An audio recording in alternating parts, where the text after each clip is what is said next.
किनार करके मैं सीधे टू द पॉइंट कुछ बातें कहना चाहता हूं, क्योंकि यहाँ पे बहुत से वक्ता आए और उन्होंने पहली बहुत सी बातें रख दी हैं, तो मुझे नहीं लगता कि हमें टाइम वेस्ट करना चाहिए। सीधे पॉइंट टू पॉइंट बात करूंगा। देखिए, कुछ लोग होते हैं यहाँ पे जिन्हें क्लियर कट बात समझना पड़ता है कि मेक इन इंडिया क्या है या मेड बाय इंडिया क्या है ना। तो उन लोगों को मैं समझाना चाहूंगा विद एन एग्जाम्पल। ये जो आप बॉटल देख रहे हो ना, माजा लिखी है इस बॉटल पे, ये मेक इन इंडिया है। मेक इन इंडिया, बाहर की कंपनी आती है, यहाँ के लोगों को प्रोडक्शन कॉस्ट, जो इनपुट कॉस्ट होता है ना, उसको कम करने के लिए यहाँ के लोगों को लाइसेंस देती है और यहाँ पर वो चीजें बनती हैं। बस लाइसेंस का पैसा उन लोगों को देना पड़ता है। ये है मेक इन इंडिया। और ये जो चिप्स का पैकेट आप देख रहे हैं मेरे हाथ में, ये है मेड इन इंडिया। लेज या फिर जो भी अलग ब्रांड है, मल्टीनेशनल ब्रांड है, वो हो जाते हैं मेक इन इंडिया, क्योंकि उनके थ्रू लाइसेंस की सुविधा है। वही चीज, वही एग्जाम्पल जो इसके साथ लागू होता है। और जब आप लोकल ब्रांड की पोटैटो चिप्स खरीदते हो तो ये हो जाता है मेड इन इंडिया। पहली बात। शशांक भाई, मैं आपको माइक चाहूंगा प्लीज।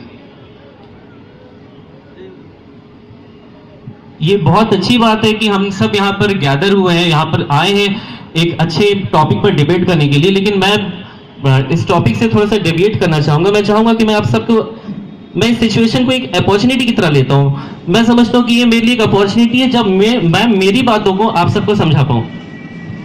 अभी यहाँ पे बहुत से लोगों ने बताया कि मेड इन इंडिया बेहतर है और बहुत लोगों ने बताया कि मेक इन इंडिया बेहतर है।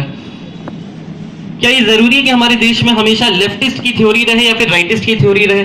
हमेशा हमारे देश में नरम दल रहे या फिर गरम दल रहे? क्या ऐसा नहीं हो सकता कोई बीच का रास्ता निकाल कर चले हम सब आगे? बिल्कुल।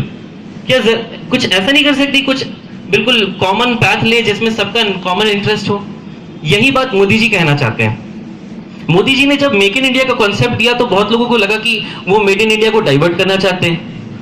अलग अलग चीजों की अलग अलग महत्व होती है। ऐसा नहीं है कि मेड इन इंडिया का मतलब होता है स्वदेशी और मेक इन इंडिया का मतलब होता है विदेशी चीजें यहां आ रही हैं। अलग अलग कॉन्सेप्ट होते हैं। पहले मैं मेड इन इंडिया के बारे में बता देना चाहूंगा। मेड इन इंडिया का मतलब होता है वो चीजें जिससे यहाँ पे एम्प्लॉयबिलिटी आए और यहाँ की चीजों को लोग खरीदे, कंज्यूम करें, अल्टीमेट उनका कंजम्पशन हो। ये हो जाता है मेड इन इंडिया।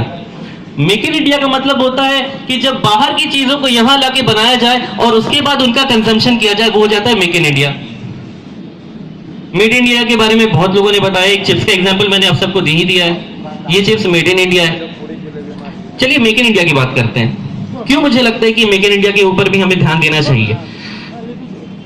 आजकल हम सब कहते हैं कि मेड इन चाइना है, हर चीज पे मेड इन चाइना लिखा रहता है। बहुत लोगों ने बताया, प्रिंस साहब ने बताया, प्रिंस ने बताया, हमारे दीपक भाई ने बताया कि ऐसी बहुत सी चीजें हैं जिनमें हमें इंस्पायर करना चाहिए चाइनीज लोगों से। चाइनीज लोगों की जो मेंटालिटी है ना, वो आई थी यूनाइटेड स्टेट से।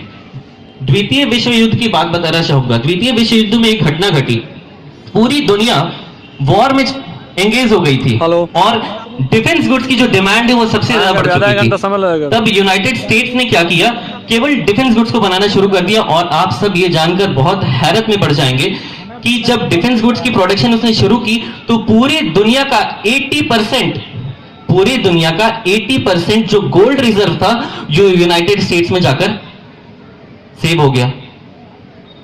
इस तरीके से उन्होंने खुद को डेवलप किया। यूनाइटेड स्टेट्स जो है ना, जब पूरी दुनिया वॉर में भिड़ी हुई थी, चिड़ी हुई थी पूरी दुनिया, तब यूनाइटेड स्टेट्स राइज कर रहा था। इस चीज को चाइनीज लोगों ने अडॉप्ट किया। चाइनीज लोगों ने देखा कि हमें वो चीज बनानी है, हमें वो चीज बनानी है जो दुनिया खरीदना चाहती है। मैं स्वदेशी की बात नहीं करता, मैं उस चीज की बात करता हूं जिससे हमारे देश का डेवलपमेंट होगा। जब इंपोर्ट्स कम होंगी और एक्सपोर्ट जो होती है यानी कि निर्यात, वो राइज करेगा। निर्यात कैसे राइज करेगा? जब हम वो चीज बनाएंगे जो दुनिया खरीदना चाहती है। चाइनीज लोग वो चीज बनाते हैं जो दुनिया खरीदनी चाहती है।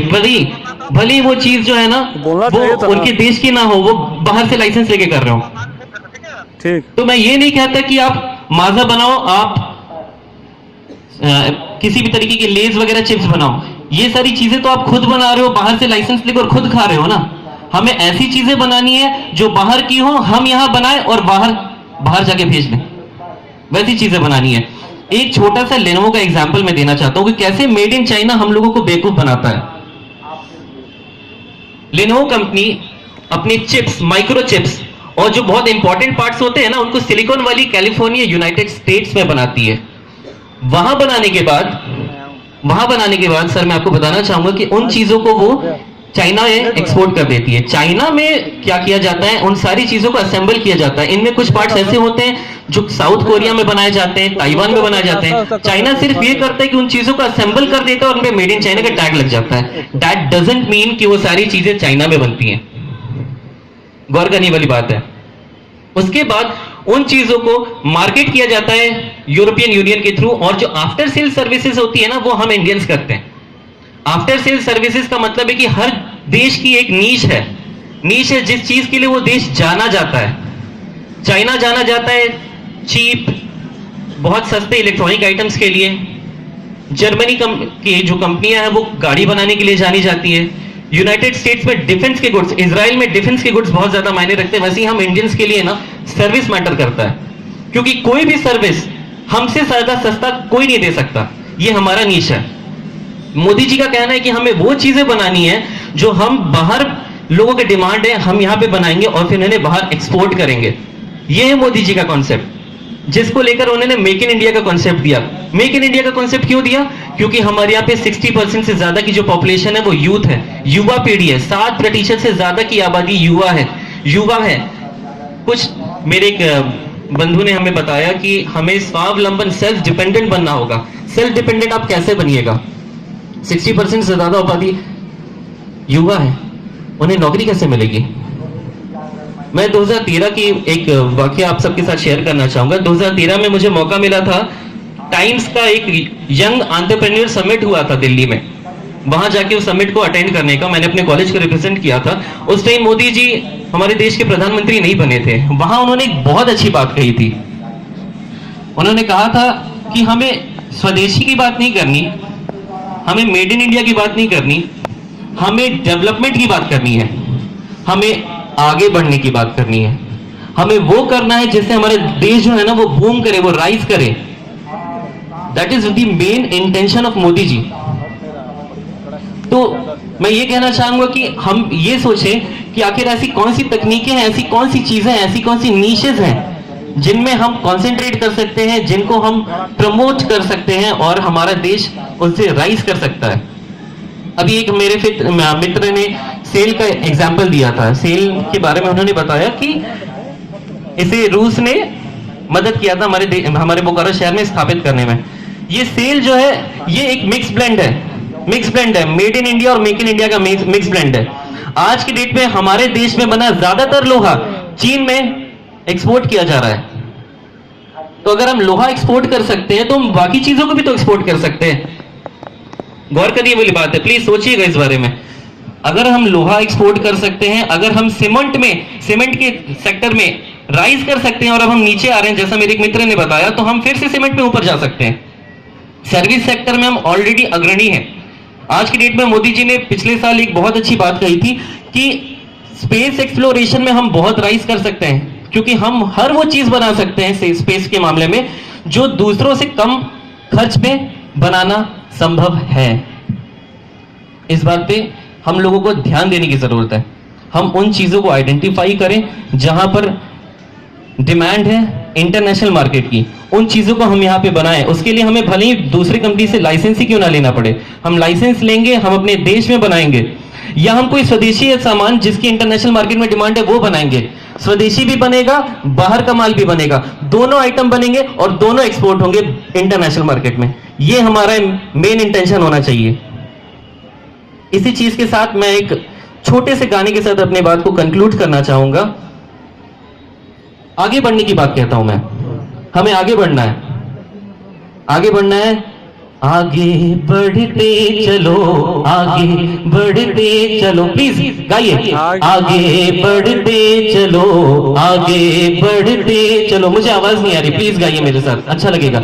सोचिए, आगे बढ़ना है, मेड इन इंडिया की भी बात करनी है, मेक इन इंडिया की बात करनी है, स्वदेशी को भी राइज करना है और दूसरी चीजों को यहाँ लाके बना के फिर बाहर बेचना है। आगे बढ़ते चलो, आगे बढ़ते चलो, made India, made India, make in India, make India, make in India, सबको लेके साथ तुम चलो, आगे बढ़ते चलो, आगे बढ़ते चलो, तुम आगे बढ़ते चलो, आगे बढ़ते चलो। क्या हिंदू क्या मुसलमान ये सब है भाई भाई, आगे बढ़ते चलो, प्यार बांटते चलो, तुम प्यार बांटते चलो, आगे बढ़ते चलो।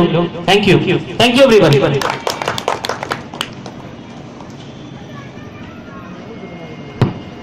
बहुत बहुत धन्यवाद नीलेश जी। अंतिम चरण में इन्होंने अपने वक्तव्य को विराम देते हुए जो समा बांधा है उसके लिए बहुत बहुत धन्यवाद देना चाहूँगा इनको। और बहुत सारे तथ्यों पर इन्होंने गौर किया है, किस चीज़ों पर हमें, किन चीज़ों पर ध्यान देना चाहिए, क्या आवश्यक है आज भारत के लिए, इस चीज़ को और इतिहास के बारे में बहुत लोगों ने बताया। बहुत बहुत धन्यवाद देना चाहूँगा मैं छोटी